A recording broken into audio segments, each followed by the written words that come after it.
is too far. My sermon this morning. Hell to the no, no, no. Come on, come on, come on. Hell no. To the no, no, no. Hell to the no. Hell to the no. To the no, no, no. Listen. What is good, everybody, man? It's ExactoKnife, of course. I'm tired of y'all being broke, so I'm gonna get straight into it. Appreciate all the support. All my loyals know to drop the like. If you're new and this video helps you out, drop a like, share with a friend, leave a comment, ask me anything down below. It greatly helps out the channel. Now let's get right into it, man. Here's gonna be 5 jump shots that I consider are the only shots worth using on NBA 2K22. This applies to next gen and current gen, but I do understand that on next gen everyone has a very high 3-point. And on current gen, some people don't have a very high 3-point. But that's why I selected these shots to be good for both. So no matter what you play, even though I'm going to be showing you me shooting around on next gen, trust me, these shots work exactly the same on current gen. I'm going to list these shots in order of how good they are. So the first one I give you is going to be the best, all the way to what I think is like the least best, I guess, because they're all good, but they have different purposes. I will also give you the strengths and weaknesses of each shot. I'm not somebody that just posts a jump shot video and gives you a shot, here, go use it. I teach y'all how to be good at the game. So if you appreciate that, you know, rock with me, bro. I'm out here. This is the type of content I post. But anyways, all these shots will have great green windows, so that's out the way. Any shot you put on is going to be greening consistently. It's going to work good with any custom. And speaking of custom, I do recommend any shot on this game you make into a custom. Don't just put on the jump shot with its default stuff. Go into the custom jump shot creator, play with the upper releases. Even though the upper releases don't have as much of an effect as the base on the shot, they affect the release point, the contestability of the shot. In some cases, even the speed and or the gather of the shot can change a little bit when you change the upper releases.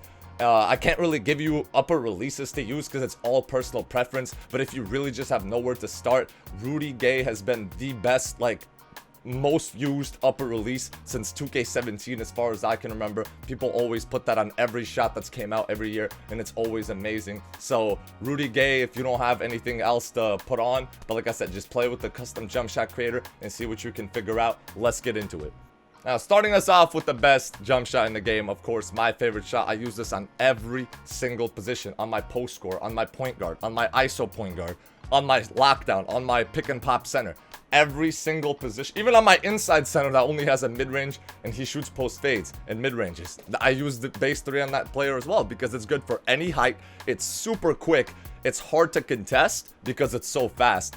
And it's the best PNR/blinder shot in the game. The way it releases, it's your body is very compact. You're very hard to contest from the side, from the front, from everywhere. Now, the disadvantages. It might be hard to learn for some people, given if you're new to the game, playing on a higher latency, whatever. You know what I'm saying? Your TV is a little bit delayed.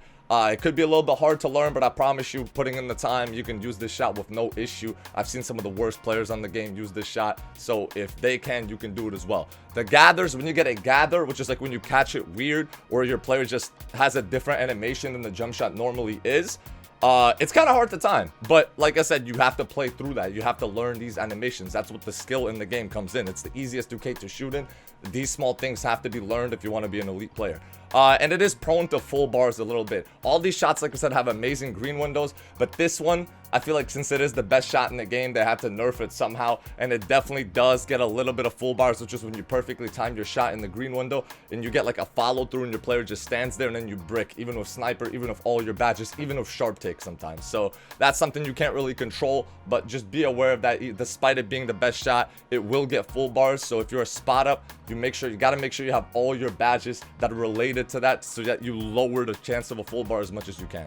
Up next, we got D-Wade/Jumpshot98. They're both the same base, they just have different releases. If you don't want to make a custom, D-Wade upper release is like different than base 98 upper release, although I think 98 is better as a pure shot because D-Wade upper release is ugly. But anyways, D-Wade/98, it's easy to learn, it's fast, not as fast as base 3, but it's still faster than most of these ugly jump shots you randoms be using in this game. It's very good for spot ups, like people that catch and shoot, and for poppers. From everywhere on the floor, from limitless, from corner, from mid-range, like no matter where you go, it's really good on the catch and shoot. The disadvantage is not that many. It feels kind of weird on guards that dribble and stop and go and like peek and quick stop. It's not unusable, but it just feels weird. It takes some time getting used to. And I don't see why you would use anything but base 3 on a guard that, or a shot that I have coming up on a guard that dribbles. But the gathers are also like, they're not untimable like base 3. They're relatively easy to time, but you will get gathers out of situations when you least expect them. You think you have a perfect catch and you just get a gather. So that's something you have to be prepared for. Now up next, we have DANTE EXUM. Now DANTE EXUM has also been around since 2K20, and it's a shot that, despite being a little bit slower and a little bit like it looks weird, it's very easy to learn. This shot has an amazing ability that it almost never misses full bars. So if you're a lower 3-point shooter, I definitely recommend this shot above any shot in this list, although I think they all work for low 3 points. If you have a very low 3-point, I'm talking like 60, 70, maybe even in the 50s on a current gen, or I don't know if you would have that on next gen for some reason, but you know what I'm saying, on current gen and stuff like that, DANTE EXUM can green as long as you have a couple badges like sniper and catch and shoot in a hot zone. Like, you can green with almost any 3-point very consistently. Has an amazing green window, even bigger than these other shots that I've listed, because it is a little bit slower, therefore the green window is going to be naturally bigger. And it has a very high release point, but the disadvantages is going to be the fact that, obviously, since it's slower, it's going to be harder for you to create separation either on the catch and shoot or when you're dribbling the basketball. This shot is not usable for a small guard or somebody that uses screens. It's just not gonna give you the speed and the release that you need to get a shot off over 2 defenders, let alone 1. You know what I'm saying? And it doesn't have that much elevation. So if you're ISOing with this shot, it's a great shot to use on the ISO, but you do have to be aware the elevation is not that high, so you are gonna want to have space from your defender when you shoot the basketball. Number 4, the set shot 25. I know y'all have probably seen somebody using this shot. It looks so weird, but you didn't know what it was. And you're like, wow, I can't contest this guy. I can't get a jump contest or nothing. He's just shooting and it says wide open, but I'm right there. It's like kind of a glitch shot. Like, the way it looks like you're contesting them, but it really isn't a contest. It's not like an exploit or anything. It's just how the shot is. It's plus that it's almost uncontrollably fast. It's faster than base 3. Like, it's literally a tap of the button. And that's why they can't contest you, because it's out of your hands, even though it doesn't look like that on the screen. This shot is actually available for all positions, although I mostly recommend this for guards that use screens or spot ups that sit on the hash if you really want to use it. It makes a ton of bad whites, but the problem with it is that even great players are going to struggle with timing this jump shot. It's very hard to time. I've tried it.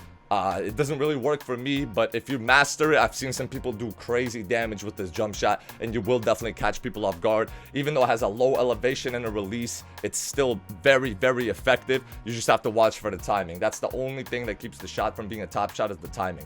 A slight gather, a slight missed time, and you're not even gonna notice it in the animation until it says your shot feedback and it says full on late or like very late or something like that, or very early, and you're like, wow, well, I couldn't even adjust to it because it's that fast. Base 38 is going to be the last shot. Now, everyone that played 2K20 knows this shot really well. I mean, I didn't use it on a lot of my players, but I used it on some of them, and oh boy, this shot was so iconic in that game. Pretty much is 2K20. There pretty much is no 2K20 without base 38, but it's very slow compared to even what it was in 2K20, where it was slow as well, but every jump shot was slow in that game. But it's very controllable and steady, and I do recommend the shot for new players playing on delay, on a TV, you know what I'm saying, players with a little bit of lower 3-point, because your shot is not going to be as fast anyways with the other shots, so you're going to be able to, you know what I'm saying, you're going to be able to have a shot that you can control and have a bigger green window on. It's available on every single position, no matter what your height is or your position or your archetype. But the disadvantage is you can't use this shot on a dribbling guard at all. Like, if you're cooking ISO screens, it doesn't matter. You're not going to get buckets with this against anyone that has an IQ above a room temperature. And it is what it is. It's a spot up shot. And if you're a new player, you're probably not even like dribbling and cooking up people like that anyways. So it's a great shot to get you started. If you make the wrong custom with this jump shot, if you put the wrong release, it will be very awkward and it will greatly affect the timing and the release. So just be aware of that. Like I said, if you're a new player, probably put this on with, like I said, Rudy Gay at the start of the video, and you're gonna be good to go. But yeah, here's 5 shots for y'all, man. Hopefully y'all enjoyed this video, bro. Like I said, I'm here to make y'all better. I'm not here to spoon feed people information. I'm not here to promote an agenda. I'm here to see people succeed. I'm here to see y'all get buckets and get better. Appreciate all of my supporters. If you made it to the end, salute, and I'm gonna catch y'all in the next one.